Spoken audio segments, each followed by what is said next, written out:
right, thank you very much for that introduction, and I'd just like to thank the organizers and of course the other speakers and the participants.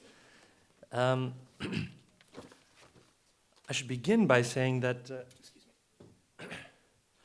I'm a trained geographer, an urban geographer, and that poses a few very interesting problems when one looks at Africa. Africa is urbanizing extremely rapidly, most parts of Africa.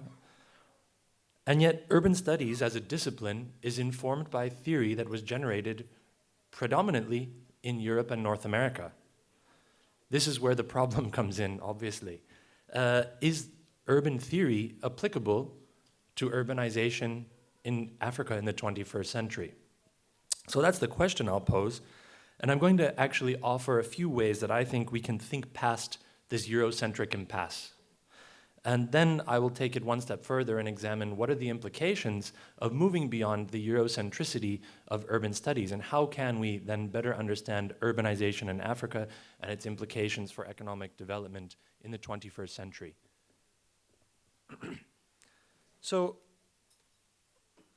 I'm going to begin by kind of highlighting just contrasting two different projects. And the first one is in Bagamoyo, Tanzania. Some of you may be familiar with this project.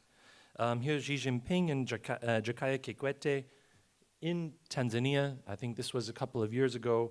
And Xi Jinping and the Chinese government committed to building the largest port in Africa, in Bagamoyo. It's about 60 kilometers north of Dar es Salaam.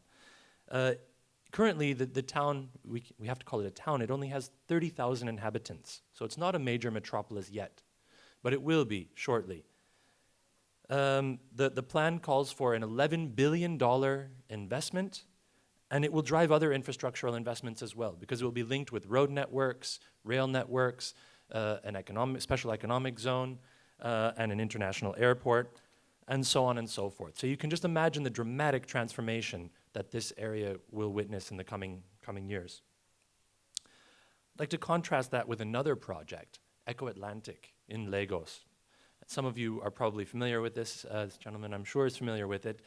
And essentially, it's kind of a part of the city that's being reclaimed. The coastline will be reclaimed. As you can see there, this is the part that, here it is in reality, and then that's what it will perhaps look like someday when the project is finished. It will house about 250,000 inhabitants, and another 150,000 people will work there on a daily basis. Interestingly, it's not funded by a government, such as the Bagamoyo project. Instead, it's funded by private investors, both domestic and international, PNB Paribas, for example, and a number of firms from Netherlands and Belgium are working on this project. So here you see Bill Clinton and Goodluck Jonathan at the inauguration of the wall there, and yeah, the project is going forward as we speak. So then Bagamoyo and Eco-Atlantic, in my opinion, represent two very different models of urban transformation and two very different urban futures for Africa. In both cases, we'll see dramatic transformation, but I say that the challenge in the 21st century, when speaking about urban transformation in Africa, is to ensure that this transformation can be used as a driver for inclusive and sustainable economic growth that benefits everyone, or a large number of people. And I'll compare these and contrast these two projects, because I think one may do that, and I think the other one will not. Let's begin, though, if you'll indulge me, with a little kind of step backward into urban studies. And I want to explain why urban studies is ill-equipped to understand both Bagamoyo and Eco-Atlantic and African urbanism more generally.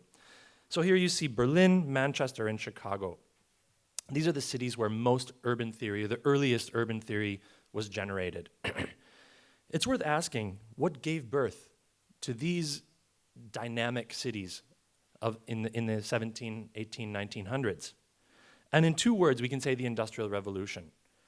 So you had this shift in Europe in, I would say, the late 1600s, where the wealth of the nation came to be seen located in the people rather than the territory. So in the 1600s, the King of France thought that his wealth was because he was the King of France, and it was somehow in the soil or in the place itself. But there's then this shift, and people say, well, political thinkers start saying, well, actually, the wealth of the nation is located in the people, in the productivity of the people. But in order for the wealth to be capitalized, they have to be kind of engaged in certain types of activity, right? So they have to be working, in short, in factories in Manchester rather than on the land, if you're in England. So how do you transition then from a labor-intensive agricultural system based on feudalism to a capital-intensive mode of production of industrialization, which is what happened in England? Well, here we see, if we read the last chapter of Capital from Karl Marx, if anyone has not read the last chapter, I know it's an intimidating book, you should just focus on the last chapter where he explains how land in England was enclosed. So you gave peasants no choice. You uprooted them from the land. Here you see people working the land on the left. On the right, this land then becomes pasturage. So places where animals are grazing, and you prevent peasants from continuing their lifestyle. They have no choice but what? But to move to Manchester, to Newcastle, to Sheffield, and sell their labor for a wage. So, how do you convince people to sell their labor for a wage? Well, the answer is quite clear for Karl Marx and many others. You give them absolutely no choice but to do anything but that.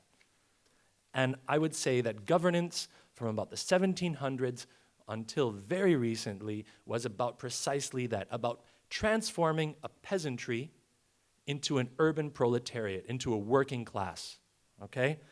So the modern state emerged with all of its bureaucratic apparatuses to do precisely this. And this is the case in Europe, and you can think about the discipline that goes into this transformation. So what do? You count people. Prior to this, no one even knew how many people lived in France, let alone the king.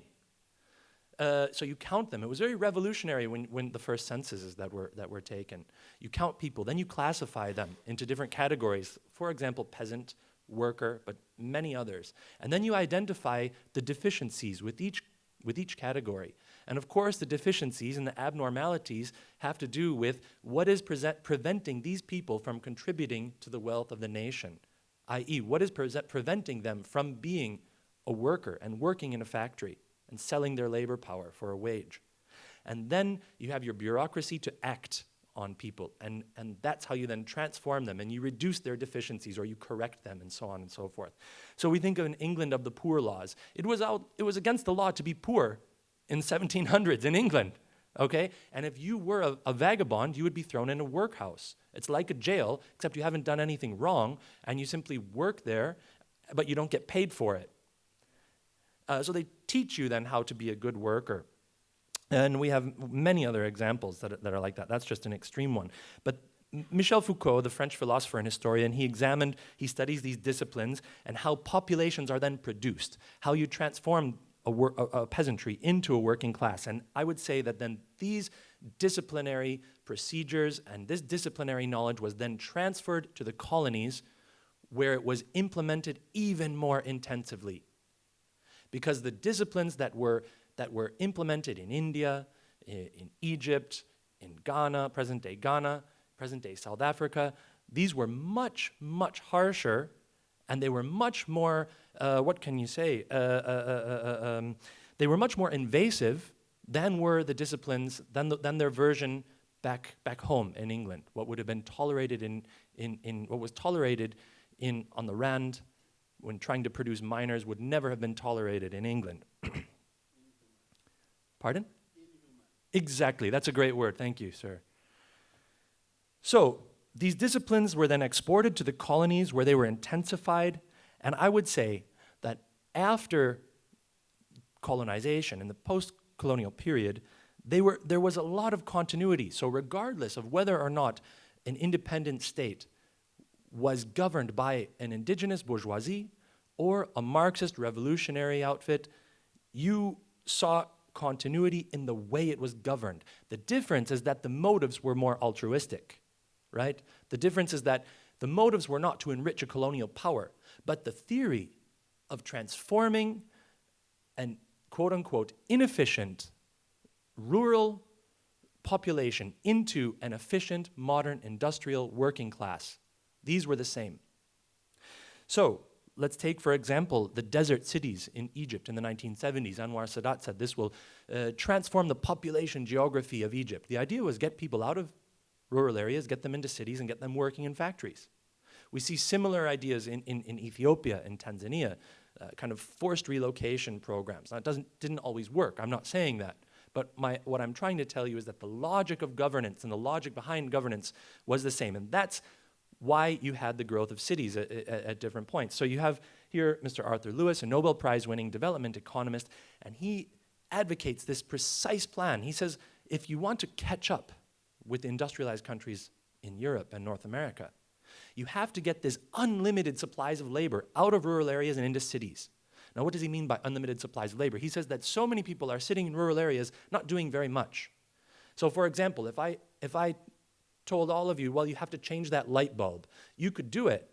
But then if I removed 90% of you and sent you off to do something else more productive, and then the other 10% still changed the light bulb, we wouldn't lose any productivity. You could still change the light bulb. You see what I mean? So you can move your population out of a rural area, and you can still produce the grains that you need to support life, but then you've got this other 90% that can be put into work in a factory. That's the idea. And that was orthodox development thinking. That was in the 1950s. I would say that this then continued, but we've seen a dramatic shift very recently. And here's my main argument. We've seen a shift of emphasis. Rather than producing populations, municipal governments are now concerned with transforming territory. Again, I'll say that again. Rather than transforming your agricultural population, peasantry, into a proletariat, a working class proletariat, the main primary goal of municipal governments, not always national governments, but of municipal governments in the global south, in South Asia, in Southeast Asia, in Africa, in Latin America, is to transform the city and create a so-called world-class city. So, I'll give you one example. I mean, this is township tourism. It's in South Africa. This is in Joburg. What does township tourism really mean? I mean, what are you really selling when you sell township tourism? This is a way for the state to connect places, parts of the city that were hitherto more or less beyond its reach. The townships, that was a cornerstone of the resistance, was to make townships ungovernable. They've always had a very kind of ambiguous relationship with municipal governments. This is a way for those places to be tied in to other circuits of the city, circuits of people, circuits of capital. If you read documents from the municipality of Cape Town, they say that, yeah, well, we have three things. We have Table Mountain, we have beaches, and we have townships. And these we can market to tourists. Problem is, tourists can tour beaches and they can go to Table Mountain, but they can't go to Kailecha, the township, yet. Why? Because they say the security. So then the state has to increase policing, and they have to change infrastructure. This is a way then to tie this place into the city. But what do you do with the people? Do you transform the people in Kailecha? Well, no, because French, German, American tourists, they don't go to Kailecha to see middle-class people, do they? They go to townships for a very specific reason. They want to see, well, I don't know what they want to see. What is their motivation? I don't know. Do they go there to see poor people, to just see a place that they don't normally get to see? I'm not sure. The point is, in order to go on this township tour, it doesn't require any transformation of people. It does, however, require a transformation of place, of territory, right? So why is this shift then taking place now? Why didn't it take place before, and why is it taking place? And I will tell you, in the years after independence, many African states faced a shortage of capital, right? So it was like, how do we industrialize? Well, we don't have the capital to industrialize, to invest. So, of course, you had this discourse of attracting investment, foreign direct investment, and so on and so forth. African states were seen as labor-rich, had a lot of potential workers, but you didn't have factories, and you didn't have capital, so that you couldn't put them to work. And that's what was inhibiting industrialization in the way that you had industrialization in Manchester and Chicago and Berlin and so on. So what did you have to do? You had to attract investment and you had to attract capital. But for development economists, this disequilibrium of not enough capital and loads of labor, this disequilibrium hindered development. So there was nothing to really put together because you had the labor, but you didn't have the capital. So you couldn't get this industrial process going, right? This is the development thinking of the time. I would say that right now we have a very different political economic situation. You have an abundance of both capital and labor in many African cities for the first time in history. Lagos is not a poor city. For anyone who's been there, they can tell you it is not a poor city. You have an abundance of capital in Lagos. You have more capital in Lagos than you've ever had at any other time in its history, and that's what makes a project like Eco-Atlantic possible. You have more capital in so many African cities than you've ever had in their history. These are rich places.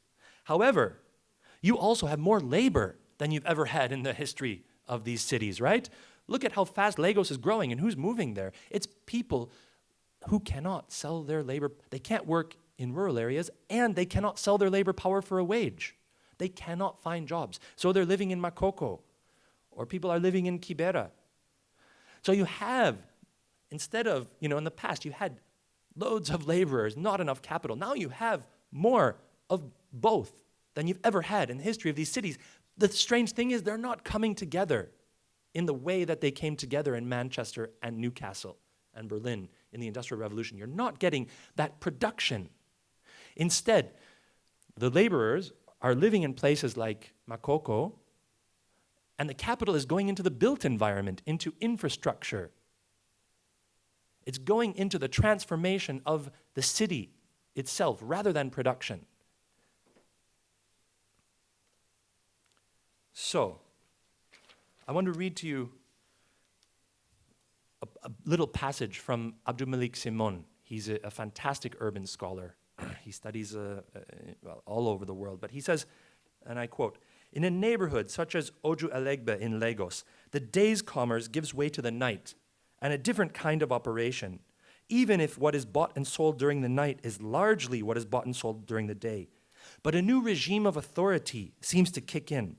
For while the local government, trade associations, police, security companies, and sanitation crews are still officially in charge,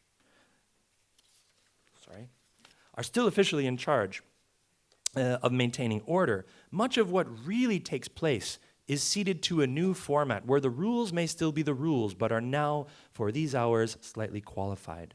Exceptions are made as to what activities will now be interdicted or how certain spaces are to be used. Not that any of such rules are really operative to the letter during the day, but for the night, things are allowed to happen with an enhanced visibility. Residents that otherwise would not be seen dealing with each other during the day are busy having much to do with each other at night. Deep into the night, at 3 a.m., the assemblage of discrepant activities seems to pile up on each other given their proximity, and so on and so forth. So you all can, anyone who's been in a city such as Lagos can envision this transformation where you have a kind of order, the way things work during the day, and then that changes completely at night, doesn't it?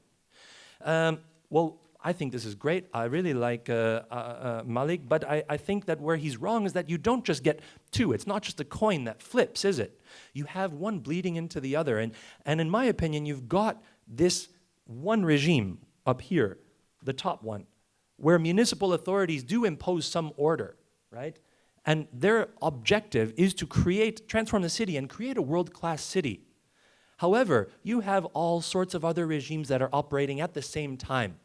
So you've got middle-class residents whose objective is perhaps to impose a kind of regime that will make them feel more secure within their neighborhood, right? And they have their own rules. As you all know, when you enter and exit a place, they have private security. They are the ones who are imposing an order and determining how things work and who enters and what circulates. You've also got the urban poor who need an order of space. They need to access space because they need to sell things to people who are walking by, right? And you've got, let's take, for example, this type of transportation. Now, this could be anywhere, but as all of you know, all of these drivers, this is not random. They have a system. They know who's doing what, when, and where, and who is allowed to operate and who isn't. And that has not much to do with the world-class goal of world-class transformation. And all of these regimes coexist, and they pile up on each other, and together they produce actually existing urban space, what we see here, this very vibrant and dynamic space, right? So how then, which of these models of urbanization, Bagamoyo and Eco-Atlantic, which of these models can take account of these multiple regimes, these ones, and which one can somehow connect to Makoko and Kibera? That's the question. And I think a quote from Bill Clinton is interesting. Now, I showed you the photo of him with Goodluck Jonathan when he inaugurated Eco-Atlantic. And he says, he was so enamored with the project, he says, it will work to improve the economy of Nigeria, maybe. All over the world, it will bring enormous opportunity. I am convinced that within 5 years, people will be coming from all over the world to see this wall. Now, if what Bill Clinton is talking about when he talks about Eco-Atlantic creating opportunity for people all over the world, if he's talking about the investors in PNB Paribas, maybe he's right. Maybe Eco-Atlantic will create opportunity for the investors in PNB Paribas, but will Eco-Atlantic create opportunity for its neighbors in Makoko? And this is the question I ask you, and you're shaking your head, and I have the same analysis as you, and the answer is no, it will not. Eco-Atlantic cannot incorporate these multiplicities of governance and these multiplicities of spaces that exist in most African cities, and in my opinion, it's a big mistake. It will not generate inclusive economic growth. Bagamoyo, on the other hand, when you create a metropolis from a place that is 30,000 people at present, it has to create these other spaces, because otherwise it just simply can't function. Things can't get around. You need drivers, you need all sorts of different communities, and this space will be produced by these multiplicities, which requires spaces for all of these people. And I would say that Bagamoyo has the potential to generate the inclusive development that probably most of us would say is what African cities need. So, moving forward. Now, in the context of the disconnect between capital and labor, the question then, how can urban transformation be harnessed as a tool that will drive inclusive growth and sustainable development? I don't have any answers. I mean, this is $1 million question. I just give you two examples, and one is in Medellin, Colombia. So here you see kind of a space that is somewhat similar to Makoko, Kibera. It's an informal settlement. It's on a hillside. How can that space be connected? Well, 10 years ago, you would have just seen it either torn down or you'd see a big road kind of made just right through it. Now you see what they've done. Sorry, this picture isn't showing up too well, but you see they've got a cable car system, right? And so those people, right here. So this cable car system then goes up the hill, and those people can access different parts of the city. They're suddenly more mobile, and that's a different way of tying this place into the circuits of the city than, say, township tourism, or just building a road, or kicking them out, or any other way that you can think of. I would say that's quite unique, and let's see what happens. It's a very new development, but this is one way that urban transformation and infrastructure can tie these different spaces together. And of course, I would say that those residents should be part of any major transformation that takes place in their neighborhood. And we see some very interesting things happening in India, which I don't have time to get into, with regard to participatory urban development and urban transformation. So I will leave it at that, and hopefully we'll have some comments with regard to urban transformation here from the audience and your diverse experiences. But thank you very much for your time, and thank you very much. That's it. Good morning. My name is Buki Williams from Lagos. Yes. So I actually found this really, really interesting. And I actually just wanted you to expand a little more on the participatory urban planning, because I find that really interesting. Especially, I really like the idea of what you were talking about in saying that, you know, municipalities focus on transforming the city rather than the people. And which is a really, really big deal, because more and more people keep coming in every day, and you have neighborhoods that are being transformed. You know, you go to an area, I think in Lagos, it was a big deal when Oshodi, this particular area in Lagos, that was considered dangerous, and there was a lot of activity there, but then it got cleaned out, and everyone is like, oh, that's a great idea, but you wonder, where did the people go? Right. So I would be interested if you could just talk a little bit more about what participatory planning looks like. Maybe how do you get people who, instead of kicking them out and sending them out to more, and creating more slums where you don't see them, but that you could also transform the people as well. Yeah, I think participatory development is a very tricky concept. It's very complex, and it's used oftentimes, I would say, as a byword, and it's like, well, all right, we did a bit of participation, now we just do what we wanted to do anyway. And I think I haven't been able to do it justice. The reason why I bring it up is I think it has to work. It's the only thing that we have, and how you connect and how you incorporate people into these schemes of transformation is key. So I think I'll give you the example. There's Czech Dwellers International. It's based in India, but there are partners all over, and they, the sanitation is a big problem in some slums in Mumbai and other places in India, and so you had this NGO facilitated consultations with people to help kind of envision what type of solutions to the sanitation problem they could imagine. And then later that was, they did an exhibition in New York at the United Nations, and I mean, it became highly visible. So I hesitate to say that this is like a magic bullet, but I do think that we have to figure out ways to incorporate people. What I will tell you about Medellin, which is very interesting, is that all of the infrastructure is managed by one firm and it's public. So this is a very different situation, and it allows for different types of responses that may be a place where there's more private infrastructure, it doesn't. But what's interesting about this place is by giving, there was some consultation, and I think the record of this project, this infrastructure project, is mixed. Not everyone loves it, of course. But what I will say is, come back in one generation, that will look like a completely different landscape. Why? Because there is a chance for people now to not be faced with bulldozers, which you see in Kibera and in other places in India.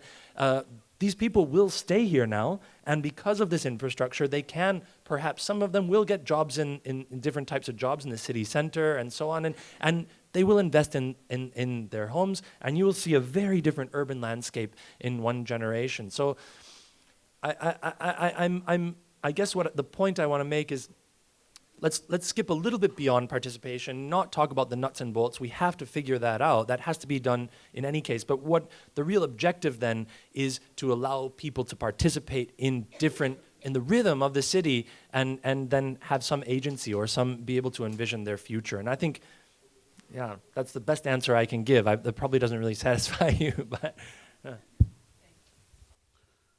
I'm Dr. Issa Momo from Lagos. I wanted to answer your question on what would happen in future. Yeah. We have to go back to the center periphery theory to say that we are creating centers in the urban areas that would hopefully transform the peripheries of that urban area into suppliers of labor who would in that way participate in the economy of the urban area. But will they get transformed? I don't think so. I think they will remain outside the capital in terms of money, remain predominantly laborers, exploited as before by the rulers who make the rules and who control the capital. Between them are the bureaucrats, the public servants, and the comprador capitalists who don't really have the capital, but because they are closer to the people in the transformed urban centers, they will be like middlemen with the hope that some of them may become key participants. But that leaves me with a question. As usual, you answer a question, another question comes up. Participation at what level? Is it participation that will eventually enable you to transform yourself rather than just transforming the city into something that you're being better than you were before? And I think that the route to that will be through education, through a more equitable distribution of resources. So unless that is programmed into the transformation of the cities in Africa, we're just going to end up the way we are, being peripheries to the centers which are in Europe and the Americas. So we need to do more thinking on this. And I want to think that that system where you have the rural poor and the urban rich is not safe for the world. So how do we solve this problem of security with these two developments? So the question is about security in the end. Yeah. I mean, I don't have a good answer how it's solved, but I agree with you that the primary antagonism then in this 21st century metropolis where you've got the state pursuing urban transformation rather than, say, the production of populations, the primary antagonism will be between people, and it's not a very, I'm not trying to paint a crude picture of haves versus have-nots, but think about it. The conflicts of the 20th century were oftentimes over labor, and they unfolded on the shop floor. So you had unionized labor demanding higher wages, right? So you had conflict between capitalists versus laborers. This is what you will not have. Why? Because these people are not in a wage-labor relationship. So instead, it's like, who's stealing electricity from whom? Who's stealing water from whom, right? So electricity in Nigeria and Lagos is a major issue. Who's tapping into whose electrical supply, right? This is where communities will enter into conflict, rather than, say, organized labor versus capitalists. And we see this all over. We see it in Rio, we see it in Mumbai, in Delhi, in Lagos. And this will be the primary conflict in cities in the 21st century. How that's solved, well, that's anybody's guess. I mean, if that's the million-dollar question. But yeah, we will see a lot more conflicts over access to services and resources and infrastructure. You're correct with that.